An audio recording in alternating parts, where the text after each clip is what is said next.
Hi everyone, welcome to Here We Are, Brattleboro's community talk show. I'm Wendy O'Connell, and our guest today is Abe Noe-Hays.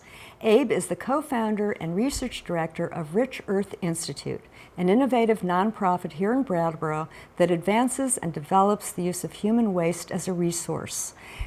Also known as the Peace Cyclers, as many of you are familiar with, Abe's going to tell us all about peace cycling, how it turns human urine into vital nutrients, and how it's changing the wastewater world through science, education, and technological innovation. It's pretty interesting. Welcome, Abe. Thank you. Thanks for that very kind introduction. Well, thanks for being here, because I know you're busy, and you've got guys in the field who are doing things. So you are a Brattleboro native? Yes, yeah, I grew up in Brattleboro and Putney. And Putney too. Mm-hmm. Yeah, and you went through to BUHS. Mm-hmm. And when you were at BUHS, were you interested in anything in particular? I was really interested in science. Also computers. Did some independent study work with robotics with a good friend. That was a highlight. But environmental science, environmental protection was a big focus of mine in high school.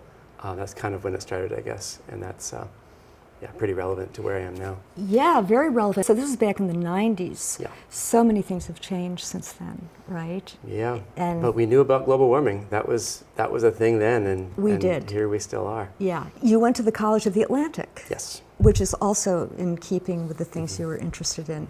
Could you give a little snapshot of College of the Atlantic? I think a lot of us have heard about it. Yeah, I loved it as a school. It's very small. It was about 250 full-time equivalent students at that time, so it was a very small community, but for good and for bad.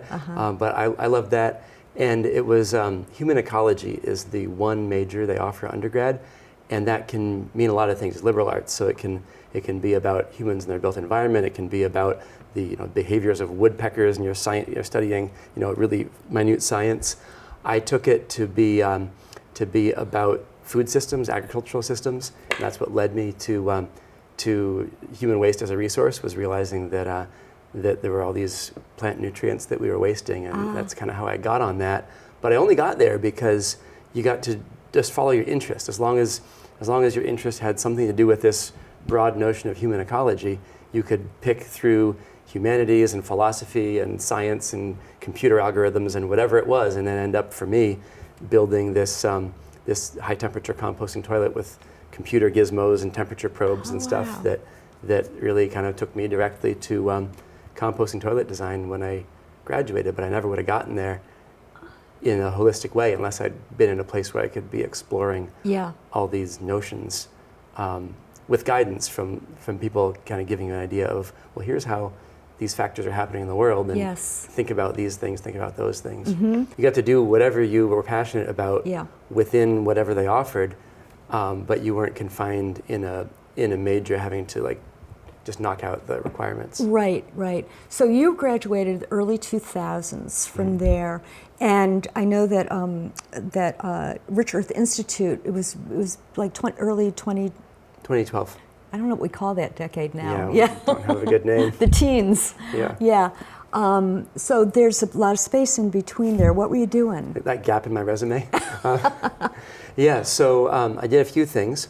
I worked for a land surveyor. I worked for Malcolm Moore up in Marlboro. That was wonderful work out in the woods. Really great memories from that. And that paid the bills while I experimented with running my own business of composting toilet design and installation, which I did for about 10 years.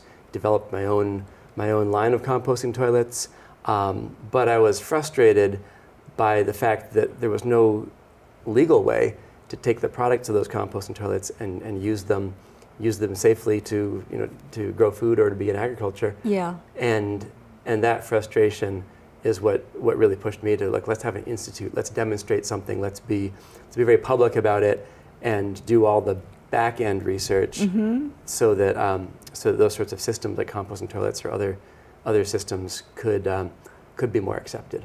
One of the things I love about it and what led me to it is that there are all these dimensions. So there's the farm where the fertilizer is used, there's the toilet where the person creates the precursor to the fertilizer, there's human and psychological and physical design aspects to that, and then there's whatever processing comes in between. Yeah. Then there's also the rules and regulations around it, and the biology of processing if it involves biology, and of the farm. And that's what got me excited about it in the first place, I guess, is it's interdisciplinary. And I am a tinkerer. And I just I love to invent things and build things and try to make things work that there isn't one already to just buy. And yeah, that's what led me into it in the first place, and what really has been my motivation, my passion is like, let's create something new. Yeah. Using the tools that are here, but put them together in a way that can get us from point A to point B. The toilets that are available now are a result of your tinkering and trying to figure out how that's I wouldn't go that far. Okay. I think the full circle composting toilet, that's the one that I designed and built, and that is my creation. I take full credit or blame for that. But the other ones, like at the Rich Earth Institute, we use toilets from a few different companies that make these porcelain urine diverting toilets. We buy them and install them. Yeah. We weren't involved in creating them, but we're trying to popularize them and prove that they can work, and prove that they can accomplish environmental Can you get a benefits. patent on your design? Yeah. And not on the full circle toilet, but on some of the designs that we've developed at the Institute, we have patented. Going back just a couple steps, before you started Rich Earth Institute and really creating this whole organization, you were, was it working at Fairwinds Farm with Jay and Janet Bailey? Yeah, I was an apprentice there. You were? And so how did that play into all of this? Yeah, that is a key part, because working there, Jay was always trying to collect nutrients, bring them to where he wanted them. He's an organic farmer, so he wasn't buying synthetic fertilizer. He was piling branches and leaves in places, or of course using the manure. But it really impressed me how many things he's like, we're going to pile this here and let it rot because it has nutrients. Yeah. And when I went away from there and went back to college, that stuck in my mind, and it really informed the way that I looked at agriculture and trying to think about how can we recycle these nutrients. So when I graduated and started building composting toilets, my big motivation was, let's recycle these nutrients. And I was at Brown & Roberts probably getting parts for a composting toilet, and he was there too. We ran into each other. And I told him what I was thinking, and he was saying, well, yeah, let's do that. Let's get urine. Let's put it on there. He knew, he has animals. He knows urine is where the nutrients are, so he was all for it. And he really encouraged me to figure out how to make that happen, and said, you can bring it to my farm when you have it. And that's what I really needed to kickstart me into thinking, okay, we've got a farm partner, just need to get the P. So that was around the time that Kim Nace and I were starting the Rich Earth Institute. And so Fairwinds Farm was our first partner farm. It was. Yeah, we got the permits we needed. We talked a bunch of people in the Brattleboro area into saving their urine in containers, and we had a very ad hoc way of managing it all at that point, and we got it all together, and applied it, and it worked really well. It made his hay really green, and it grow better. It's true, right? Oh, yeah, we have some pictures of the the strips where he fertilized and didn't fertilize, and green and not very green, and that's great. And that convinced him that it worked, and then we were off and running. People hear about recycling urine and how it works, and people understand composting, but there's a whole process, and that's part of the Institute too, is like there's a pasteurization process that occurs. So could you talk a little? Yeah, there is, and that's not necessary in all cases. We pasteurize because we're collecting urine from throughout the whole community, from urine diverting toilets, where it's a split bowl toilet where there could potentially be pathogens from the solid fraction ending up in the urine. So we pasteurize for a lot of practical and legal reasons, but people also use it in home gardens without pasteurization. And the World Health Organization has guidelines about that, which mainly are that you, if you use urine fertilizer in the garden, wait 30 days before you harvest things you'll eat raw. And when you're working with it, after you apply it, wash your hands. Right. Those are the two big ones. That's for pure urine. So urine where you have urinated into a container, and that's all that's in that container. Pasteurization is just like in milk. It's to kill pathogens, to kill things that could make you sick. And so you heat it up to a certain temperature, and that's too hot for the germs to survive, and they die. And then it's safe to use after that. Yeah, I'm just thinking, because so obviously all of these things are passing through our bodies, and it's such a great way of thinking about Rich Earth Institute at the same time as like our bodies are creating something that is going back to the earth, as we will and that's what engages people, is that we all have to go to the bathroom. We all pee every day, every single day. And it amazes people to learn that like the urine you make in a day, the nutrients in that, the fertilizer, will grow enough wheat to bake an entire loaf of bread every day. And you can put it down the drain, or you can send it to agriculture. That is a great fun fact. There are so many taglines that could come out of that. It's really great.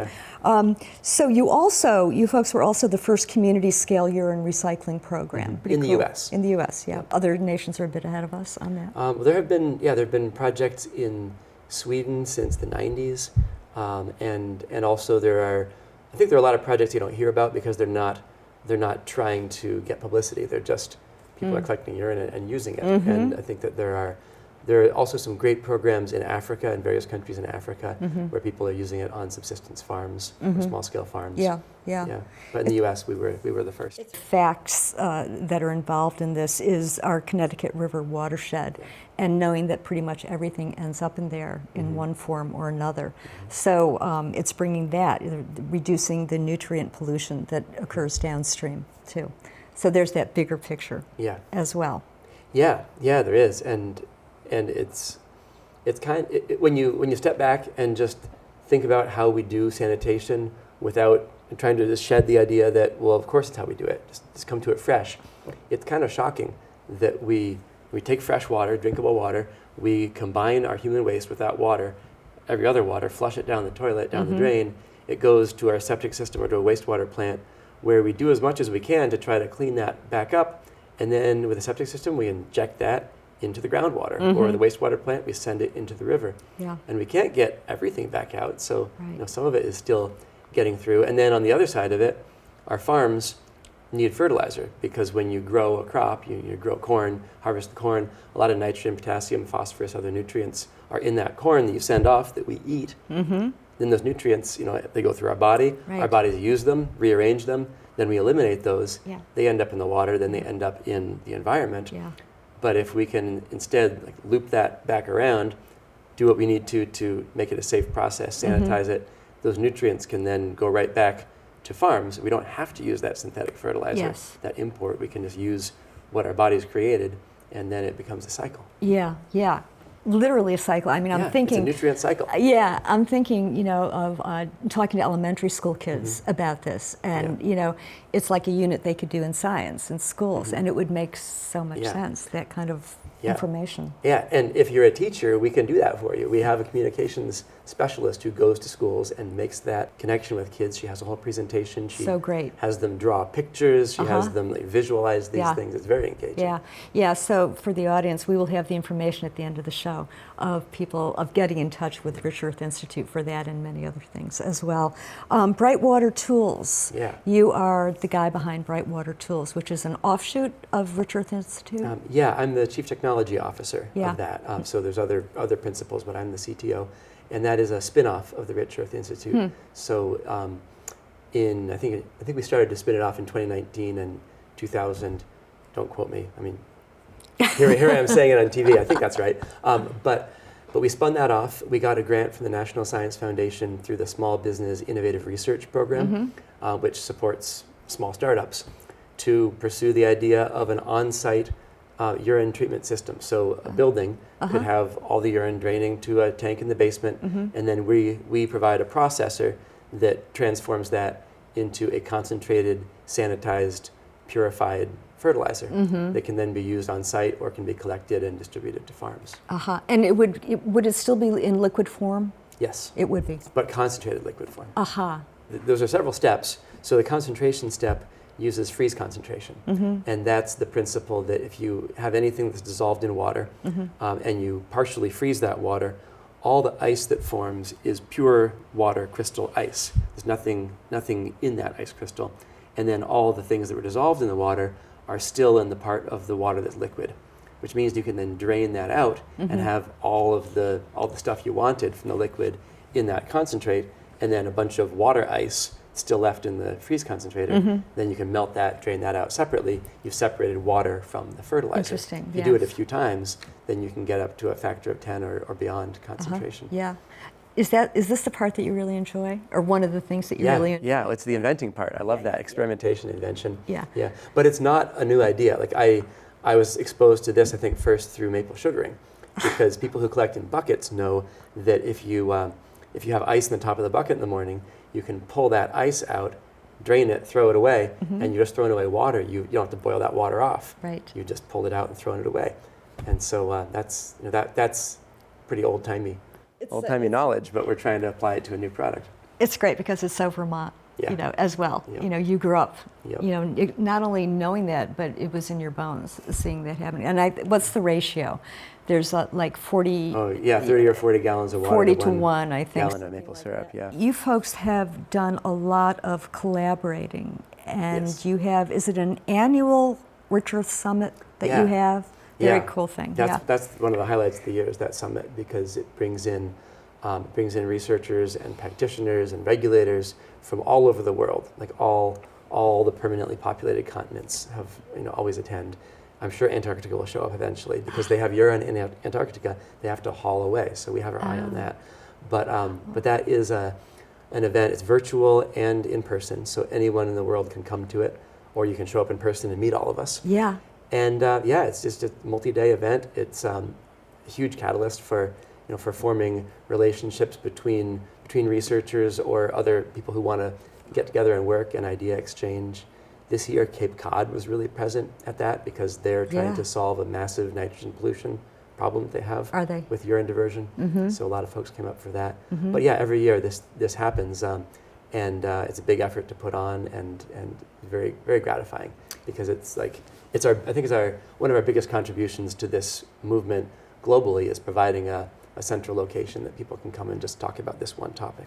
That's really amazing, Abe. You've got people from all over the world coming to Brattleboro. Yeah, we sure do. How did you get that word out? How did people find out about it? We just have so many collaborative connections and people we've met through people. We do advertise it. It's on our website. We put it on listservs. But a lot of it is just we are so collaboratively minded. And my co-founder and former co-director Kim Nace really cultivated those relationships, and Jamina Shupak, the current co-director, does the same. So it's really through not my efforts, through their effort that those networks really have formed and coalesced. How do you do with funding?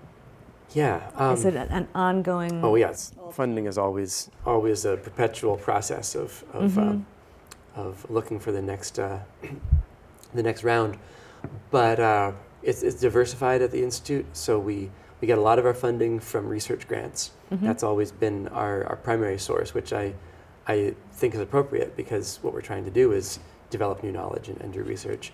But we also have a very strong private giving initiative that we spend effort on doing outreach and doing fundraising, and that's a very important part of our income.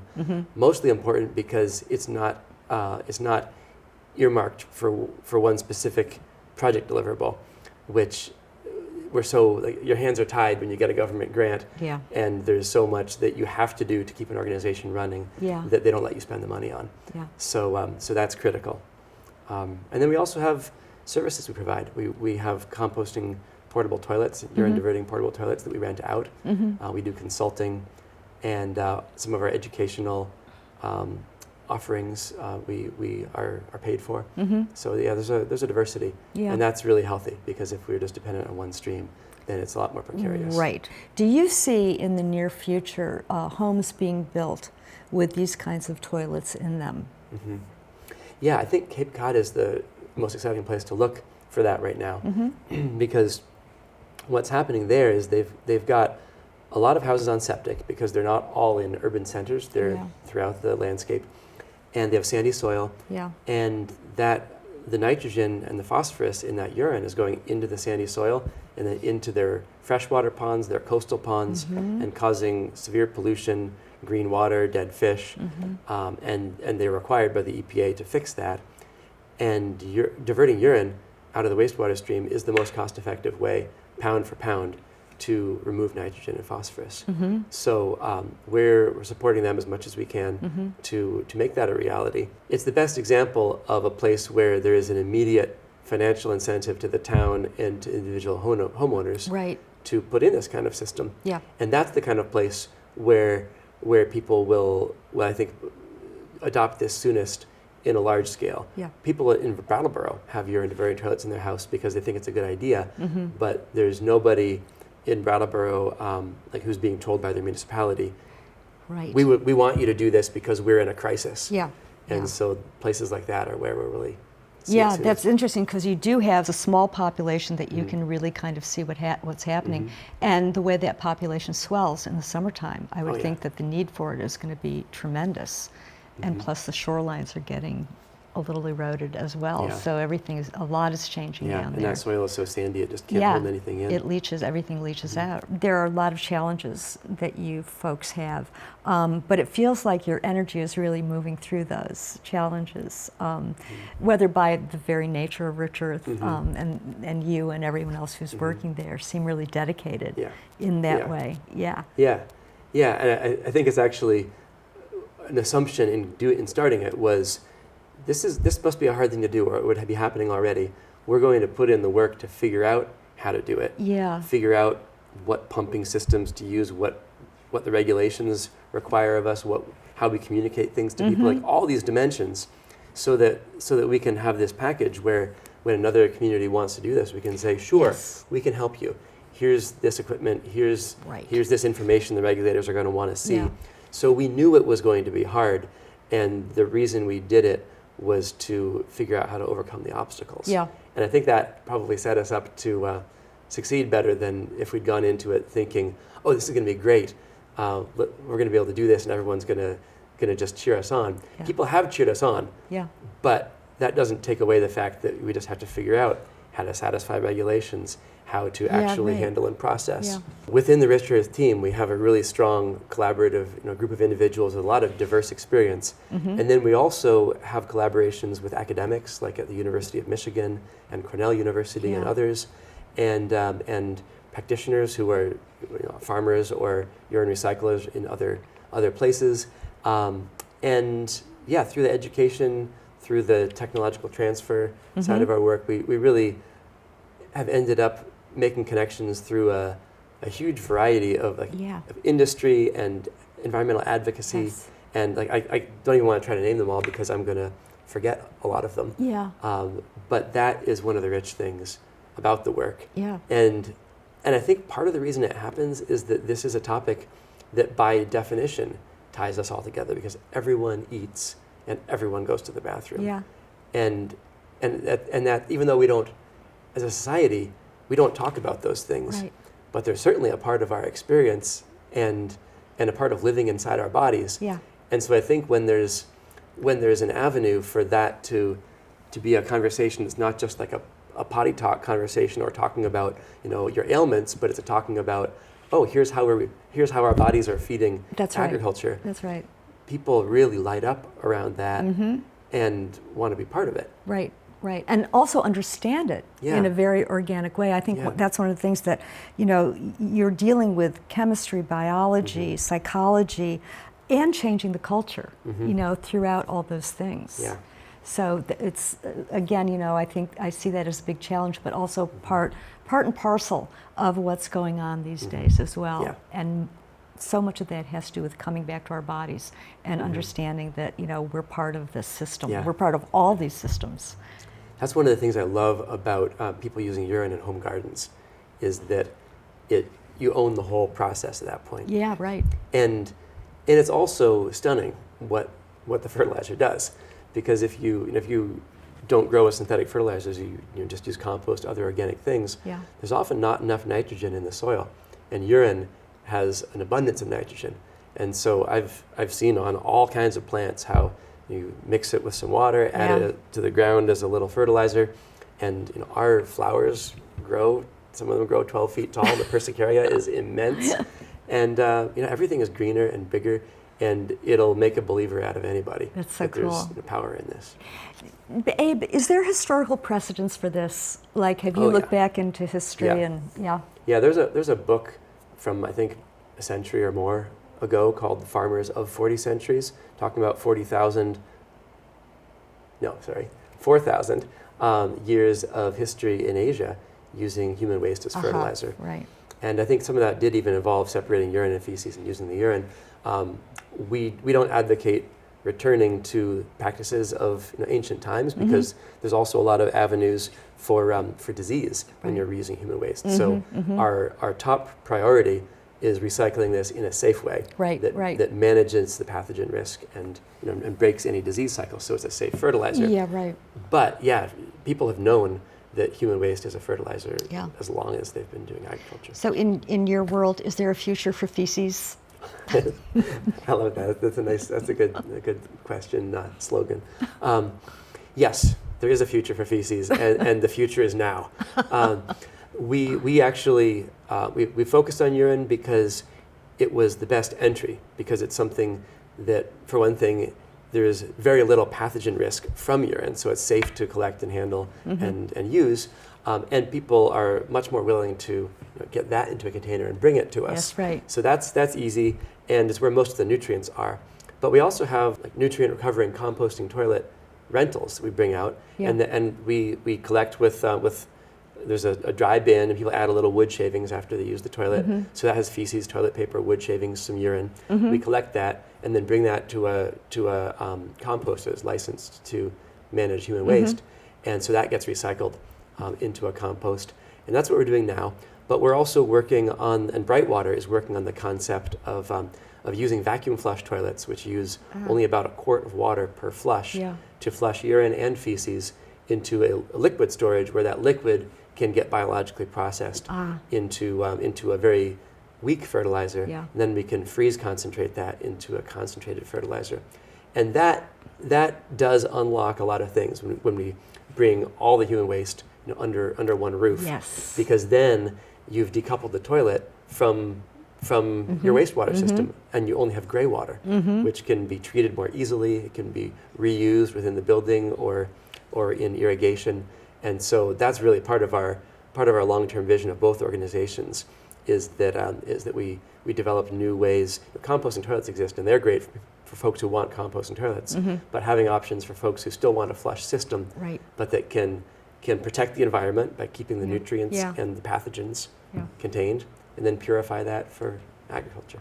It's so exciting, Abe. It's amazing. It sounds like you guys have covered so much and are aware of so many things, and the need that we have. It is a lot of things. And one development that I'm really happy about now is that our team has grown, which is helping us cover a lot of things, but our partnerships have grown, and more people are coming into this academically and on the ground, because it is too much for any organization to follow all the important pathways. Yeah. Well, and I'm also thinking about the summit, where all of this information goes out into the whole world. Yeah, it's pretty remarkable. One other thing in terms of getting the word out is you were on Good Morning America, or CBS Morning, CBS Sunday Morning, Sunday morning, which really got the word out as it well. Sure did. And in closing, is there anything else you'd like to add to all of this for folks to know? Yeah, well, I want people in the Brattleboro area to know that you can get involved directly. We are always looking for more urine to make more fertilizer for farms, and so you can visit our website, which is at richearthinstitute.org. If you Google Brattleboro urine, you'll also find us immediately. But we're looking for folks who want to be involved with their urine, collecting their urine. We also have a grant that's letting us install urine diverting toilets in people's homes or businesses. And so that's a thing that you can now get that subsidized and have that installed. That's so great. And also, we do have educational programs, like I mentioned, for school groups. It's so great. And how tired of you of hearing urine jokes? Well, it's an occupational hazard. If I tried to resist, all would be lost. They're pretty funny. They're still pretty funny. And there are always new ones. It's amazing. Oh, really? Are infinite. you keeping a record of them? No, but Julia Kavicki, who is who is our education director, she's the CPO, the Chief Pun Officer, and she's an expert on that. That's fabulous. So when you go on Jimmy Fallon, you'll have a list of things to talk about. Yeah, we'll send her. Yeah, okay. Abe, thank you so much. All right, thank you. Thanks for the opportunity. Excellent. Thanks to all of you for tuning in today. Lots of information here. You're probably going to want to watch this show twice, which is fine with us. We are so grateful to Abe for coming on and hearing about how rich the Rich Earth Institute is. So much information, so much going on, and also changing actually how we might be living our lives in our homes. So stay tuned. We'll be back next time with someone else from the community. We really appreciate your eyeballs on the show. Thanks a lot.